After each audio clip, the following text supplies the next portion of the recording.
Oke teman-teman, jadi kemarin saya dari BRQ Kelapa Gading atau pusatnya yang ada di Jakarta, dia ada di Kelapa Gading. Nah, jadi saya tujuannya kemari pengen pasang alat BRQ. Nah, untuk alat itu apa fungsinya sih?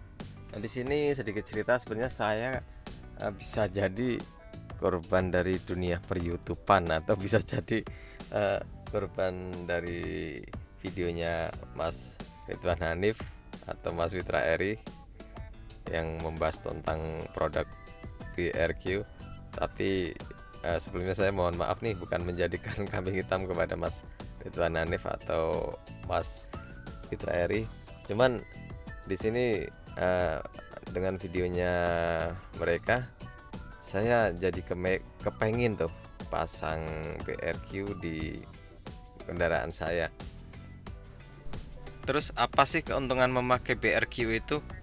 Nah, di sini yang saya tahu katanya kalau kita memakai BRQ, nah di kendaraan kita menambah tenaga mesin 5-10%.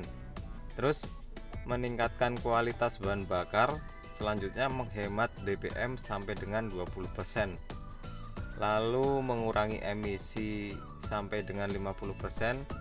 Terus menurunkan kadar sulfur dioksida, lalu tidak bersifat aditif, satu kali pasang efektif 400.000 km.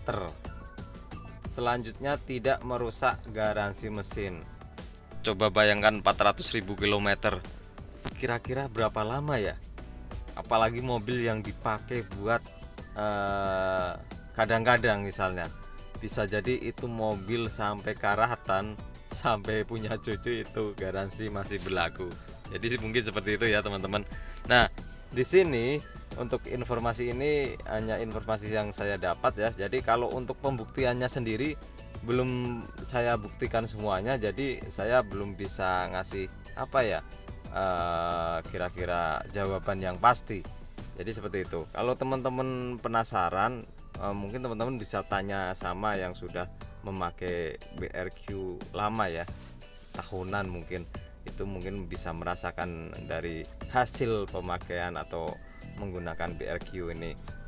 Tapi yang menarik di sini menurut saya, dia bisa menurunkan oktan satu tingkat di bawahnya.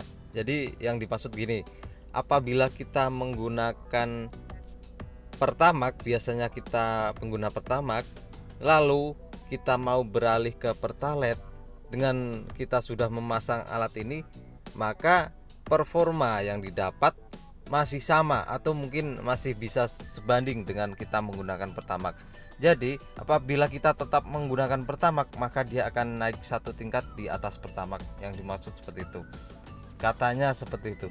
Jadi ini sangat menarik sekali dengan kondisi bahan bakar Pertamax yang sekarang agak mahal ya.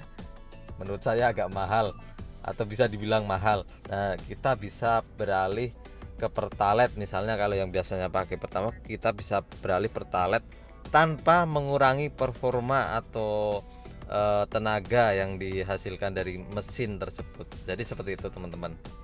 Sekedar informasi, jadi untuk BRQ ini ada beberapa macam ya. Saya kurang paham untuk beberapa macamnya. Cuman yang saya tahu ada yang tipe intank atau inline ya. Jadi untuk intank itu dia memasukkan semacam katalis gitu. Dia masukkan ke dalam tangki BBM mobil kita atau motor kita. Jadi nanti untuk pompa bensinnya akan dicopot dan biasanya sekalian dibersihkan di sana. Jadi pelayanannya lumayan bagus ya di sana. Selanjutnya untuk yang inline, yaitu dengan cara pemasangannya di selang bahan bakar menuju bagian mesin, sehingga alat penghemat BBM ini hanya akan bekerja ketika mesin menyala saja. Untuk tipe BRQ ini yang digunakan pada mobil ada 4 tipe. Yang pertama ada tipe B8 intank. Khusus tipe ini memang masih menggunakan cara intank atau langsung dicemplungkan ke dalam tangki dalam pemasangannya. Selanjutnya ada tipe B30 inline, yaitu untuk mesin yang memiliki silinder 1000 sampai 2000 cc.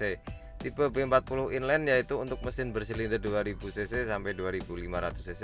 Dan terakhir tipe top fueler inline yang digunakan untuk mesin bersilinder lebih dari 2500 cc.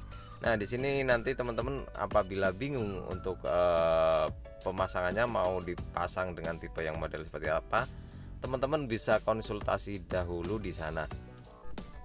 Untuk mobil yang saya pakai ini adalah mobil Honda Freed tipe bensin, jadi disarankan untuk memakai yang tipe B8 Inteng. Jadi dia pemasangannya dimasukkan ke dalam tangki bahan bakar kita sebanyak 4 buah untuk katalis tersebut. Nah, untuk tipe yang solar biasanya harus disertai dengan pemasangan tipe top fueler di inline ya. Jadi untuk yang solar biasanya karena dia lebih pekat harus memakai top fueler itu. Oke, mungkin itu saja yang bisa saya sampaikan, kurang lebihnya saya mohon maaf. Apabila teman-teman butuh informasi yang lebih lanjut, bisa langsung datang saja ke tempatnya, yaitu berada di Kelapa Gading. Oke, terima kasih sebelumnya sudah menonton. Wassalamualaikum warahmatullahi wabarakatuh.